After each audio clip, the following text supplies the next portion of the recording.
Ryu? Ryu. Ryu. We are broadcasting this fighting tournament globally, so Standards and Practices is going to need a written transcript of everything you say when you're fighting, just so we can make sure it's cleared for appropriate audiences. Is that something we can do? Sure. Okay, great. So why don't you just tell me everything you'll be saying? Okay. When I throw my fireball, I say, Hadouken! Hadouken. Hadouken. Okay? What else? When I uppercut, I say, Shoryuken! Shoryuken. Okay? What else? My hurricane kick, I say, Hatakekfuken! What? What? Hachich. Oh, it's Hatakekfuken! I use Garnier Fructis. Hatakekfuken! I'd like a fruit cup. Hatakekfuken! Look at that fat kid. Hatakekfuken! I'd like some high fructose corn. No. It's Hatakekfuken! Attack the fruity kid? Wow. You can't be saying attack the fruity kid. No, I'm not saying attack the fruity kid. Help me help you. Could you please just spell it for me? T. S-O. S-O. Exclamation mark. B. Oh, it keeps going. There's a Q. Nobody heard a Q in there. So there's an exclamation point in the middle of the word? It's an ancient Japanese word, so it's really hard to spell with English letters. You don't know what you're saying, do you? Of course I do. You don't know what you're saying. Of course I do. You don't know what you're saying. I do. It's just really hard to spell. You made a mistake, you said it once, and you've been saying it ever since to cover your ass. Yes.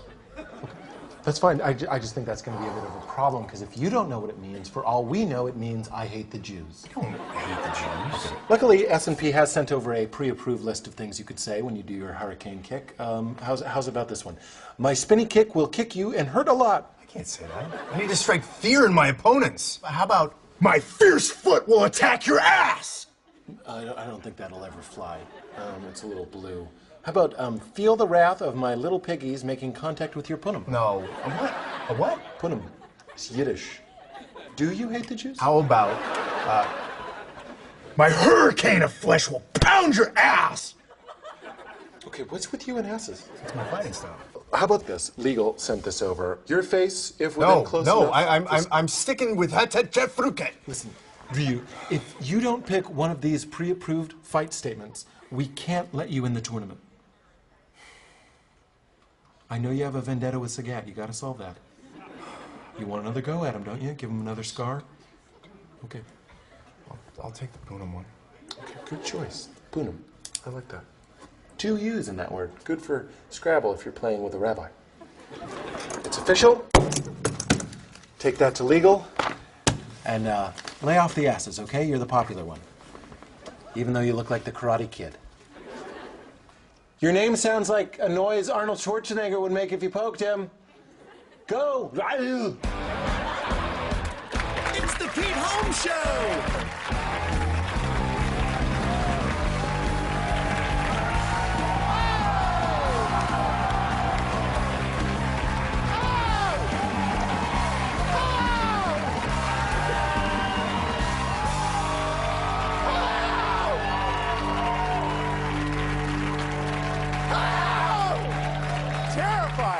Terrifying on my part.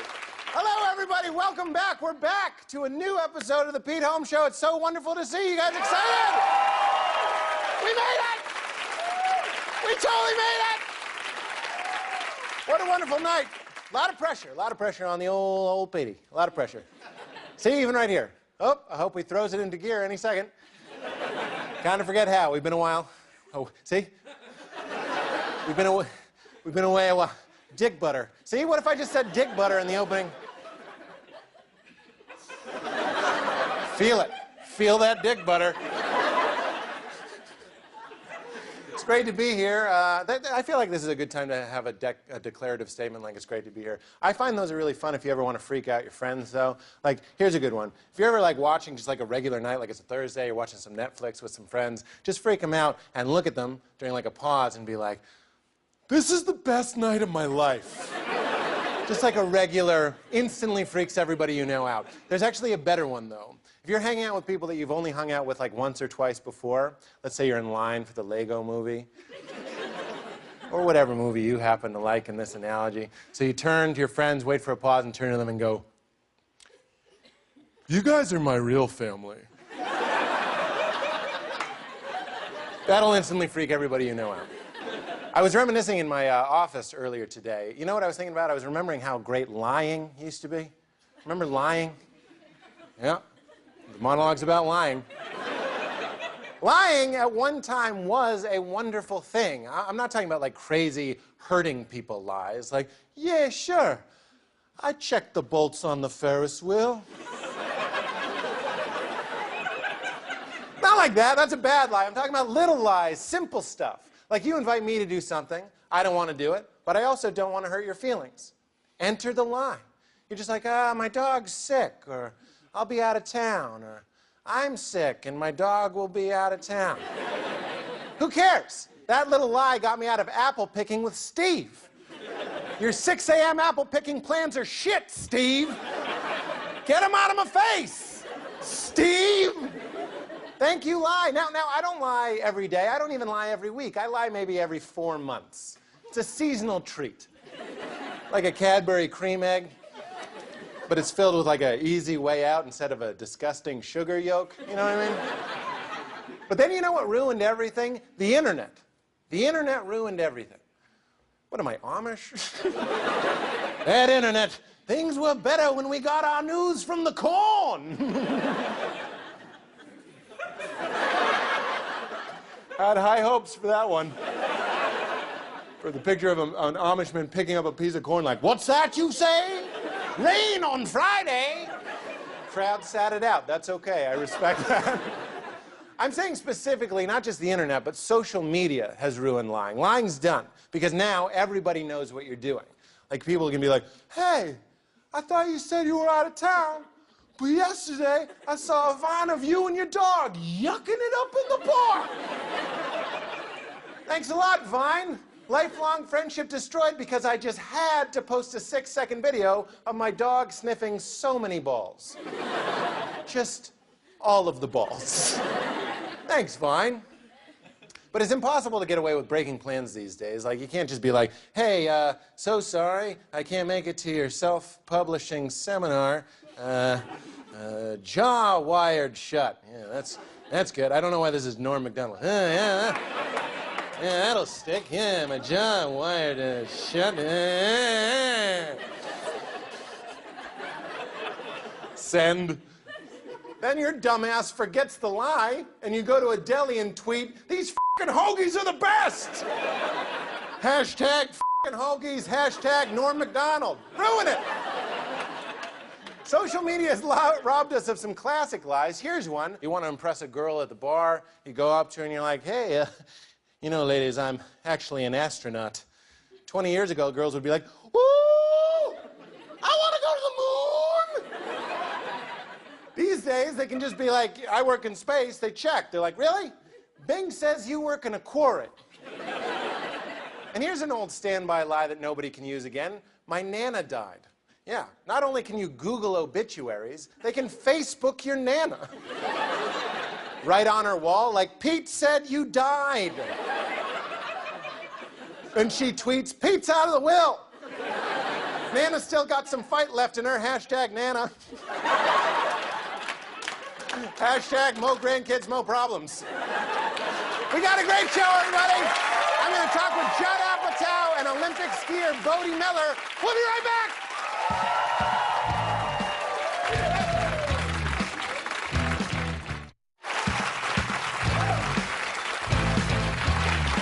Welcome back, everybody. So everybody knows Judd Apatow. He's a big-time movie director. He made Knocked Up, The 40-Year-Old Virgin, This Is 40, funny, lot of stuff. He's made a lot of stuff. And I recently got to go to his office and sit with him, and since I was there, I decided to take advantage of the opportunity. Here's what happened. Thank you. Thank you for taking the time. No, thank you for stopping by here. Not a big deal for me. Yeah. And it is a big deal for me. What's going on? I wanted to talk to you. I want to talk to you about a bear. A bear. A bear. A bear. Okay. A bear. What if we had a bear, Judd, and then magicians, like kind of like evil Siegfried and Roy, they capture him and they put him in a cage, and then he learns magic. Yeah. And then he becomes the first bear magician. We call it Beargician. I'm sorry, my assistant didn't even tell me why you were dropping by. I thought you were just going to drop by to hang out. I want to pitch some movies. I thought you were like putting your focus on the talk show. No. I don't really care about the talk show. I want to make movies. That's just a springboard. Beargician is a real film. I'm seeing Pixar 3D. I'm not Pixar. Yeah, okay.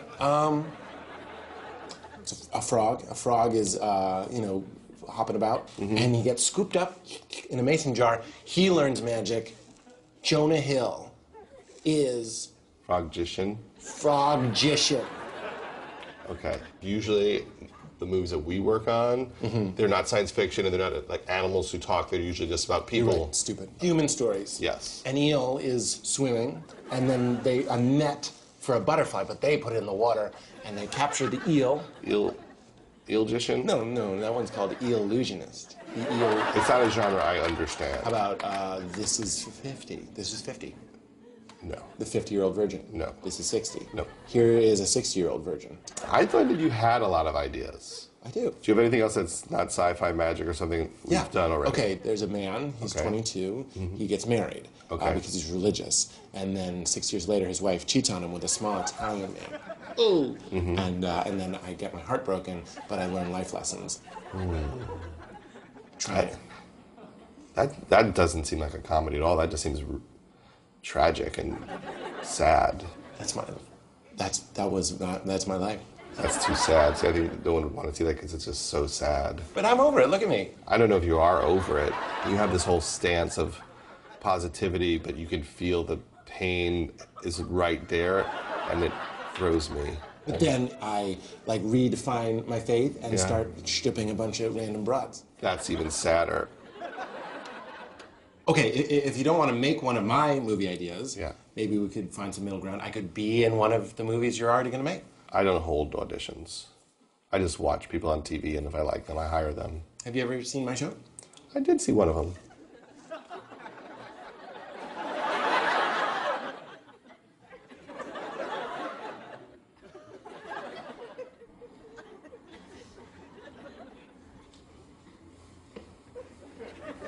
Honestly, I don't say this that often. Everyone has to be Jewish. At least the guys. The girls could not be Jewish, but the guys have to be Jewish. I can't be in a Judd Apatow. Well, you can't be the lead. You could be a friend. I can't stress this enough. Whatever I'm lacking, I'll do. Whatever you need me to do, I'll do. I'm a big fan. I just want to be in a movie with you. Well, I got to figure out what you do. Yeah. Would you do full frontal? Would I fault nudity? Yeah. Jason Segel did it in Forgetting Sarah Marshall, and I think I could also have comedy penis. How does it look? Because I'd have to see it before we do it. Because you don't want to get on a set and not know what it's going to be, because if it's weird looking, the joke doesn't work. It only works if it's just almost like a textbook looking penis. It's thinner, long, and left. What about the testicles? Bigger than you'd want them. Yeah. I would have to see it. I just have to see it just to know how freaky it was. Okay. Can we... Yeah, can you guys honestly, go outside just for a second? Can you just go outside just one second? Oh, no, that's not so far left. It just seems left because the ball on the right is so long. I have a huge right ball. We'll be right back, everybody, with Olympic skier Bode Miller. Right back.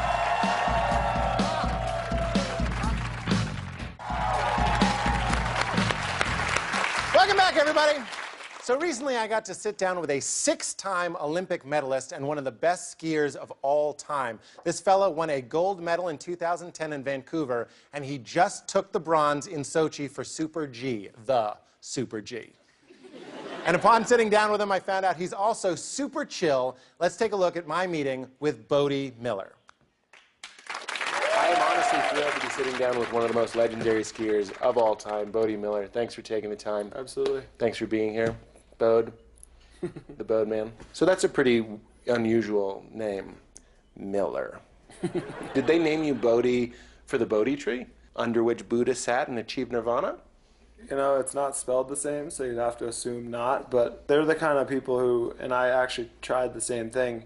They didn't think of naming me before I was born, or they had a name picked out before I was born. But then, once I was born, is when they kind of decided that I would sort of tell them what name I thought I was gonna.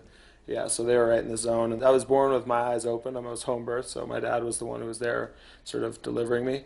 And he said my eyes were open, looking right at him, which just totally freaked him out. Wow. And that's when he kind of came to him. You seem pretty relaxed. I am pretty relaxed. You seem pretty chill, pretty down to earth.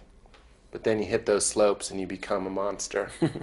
Do you get into a meditative place when your mind is clear and you're just on the mountain? Sometimes it changes. I mean, obviously sometimes you have days where you're a basket case and you can't get your head in the right place. But right. For me, I tend to get myself into the right mood beforehand, and then kind of tip it up as it goes. Little zippy zip. No, unfortunately, ski racing isn't one of those things where you can take the edge off. But in Europe, it's very common. I mean, they have those little schnapps stations down the mountain, and everybody drinks and has stops. And There's just schnapps stations. Yeah, that's the little huts that they stop at on the way down a mountain, and they do it all day. And by the end of the day, they're absolutely hammered and still ripping around skiing, and you can see the level of skiing is significantly higher mid-morning in Europe if you go onto a mountain than it is mid-afternoon. Have you been swearing in your other interviews?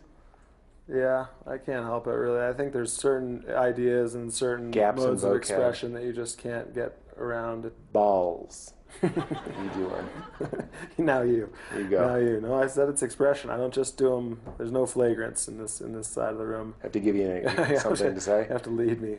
I understand that you can't watch football right now. That is I read that you're not in this to win medals necessarily. It's just to ski as fast as humanly possible. No, I changed my mind today. Really? For the medals now. I switched it up. Yeah. Well, now that I have medals, too, so I can always just pull those out and be like, suck it. Cling, clang, cling, clang. Yeah, is that how you call your family to supper? The champ is eating. I've never seen them, actually, from when I first won them. I don't know where they go. They go somewhere. I assume my mom maybe has them or somebody has them. No, I've never seen them again since then. So if you left them in your hippie house, your dad has melted them down as some sort of pagan ritual, or skipped them on the lake. Yeah. Have you ever taken mushrooms? Nope. Not that I will admit to. I've also never taken mushrooms. Don't you find them to be consciousness expanding? Nope. Yeah. Do your parents take mushrooms? No. Your wife is a professional beach volleyball player. Nice. You bring her into the mountains of Mordor. Mm-hmm. And when she's working, you just get to work on your awesome tam. Lay on the beach and watch the Amazon women jump around and spike the volleyball. Can the other people see the women, or are you tripping balls? They're there. In here they are. Thanks for teaching us how to open our heart chakras and get in touch with the universal consciousness. Absolutely. Namaste. We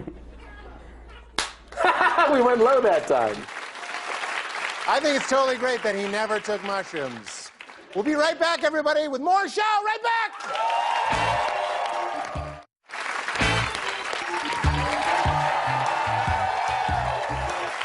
Welcome back. So some of you guys might be familiar with my father. We've been playing some real voicemails that he leaves me on this show. And since we've been doing that, a funny thing has happened. He's now kind of, how to say this, hamming it up. He's hamming it up. I think he's now trying. Listen to me. This is my weird reality. My father now leaves me voicemails where I get the distinct sense that he's trying to get on the show. Still funny, a little bit different. Check it out in this installment of Voicemails from My Dad. Peter, this is your father speaking from the East Coast over here. How you doing? How you doing? Peter, ever since that show that, your mother and I went to and we appeared there and all this stuff and you introduced me, John Holmes, and all this stuff, I keep getting these calls from these people about thinking that I'm some kind of faraway porn star. You have to clarify this, Peter. This can't go on. And I went on and on with these people. And finally I had to tell them, look, I don't care. My name is John Holmes, but I'm no porn star. And furthermore, in our branch of the Holmes family, that porn star that you're referring to was known as Shorty. You get my message? Don't forget to call your mother. Ciao. Yeah. My dad is not a porn star. Clarify that for you, Pop. That's the show, everybody. Thanks to my dad. Thank you, Mark Paul Gosselaar, Judd Apatow, Bode Miller. So happy to be back, everybody. Good night.